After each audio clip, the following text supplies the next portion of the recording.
امریکی محکمہ خارجہ نے شام میں فسادات اور بدامنی کی صورتحال پر تشویش کا اظہار کیا۔ محکمہ خارجہ کے ترجمان ٹیمی بروز نے بریفنگ میں شام میں امن و امان کی صورتحال پر افسوس کا اظہار کیا۔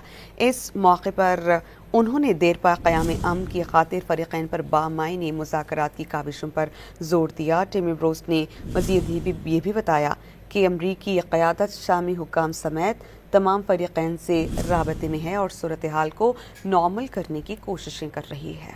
امریکی محکمہ خارجہ نے شام میں فسادات اور بدامنی کی صورتحال پر تشویش کا اظہار کیا۔ محکمہ خارجہ کے ترجمان ٹیمی بروز نے بریفنگ میں شام میں امن و امان کی صورتحال پر افسوس کا اظہار کیا۔